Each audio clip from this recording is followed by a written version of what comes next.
The very beginning is probably just me growing up, watching my dad wear 501s, like just classic.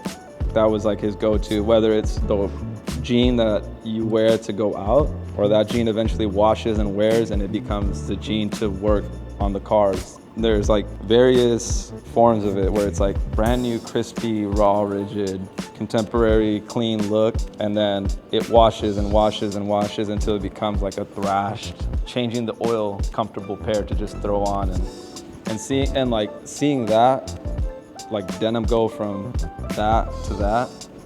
I think I was always fascinated by it. Sometimes when you go to markets, swap meets, all these places, you're seeing someone's whole life in a booth. You start to see like what these people were interested in and at what point they bought these things or what their life, meant in a sense through like some stuff. I can start to develop like, oh, maybe they were around during the 70s and they had these records, they had this kind of art, this is the kind of person that they were. Especially with clothing and just stuff in general, it means the most when someone's using it and sharing it. And with vintage and old stuff, there's that whole aspect of it where someone else had this before us and someone else used this before us, or they didn't that much, and that says something about that thing. What is the relationship between us and the things of the past? If you want to like find out what life was like during a certain time, look through old ads.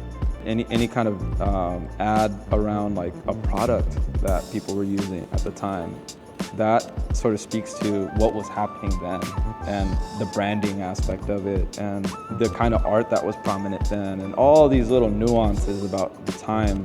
You can really find it when you thumb through an old magazine, you see an ad, it really brings you back. It's a time capsule. It like brings you back into a time and space. It always was cool to me seeing these like antique malls where there's different vendors and you go throughout and all the things are marked and tagged with handwritten tags. There's not a lot of stuff that's written by hand anymore. So the idea of this shop is the pieces you can look at and sort of take in as you would art, but at the same time you could interact with it. So you could throw it on, take it off, and set it down and create your own art with the stuff that's there.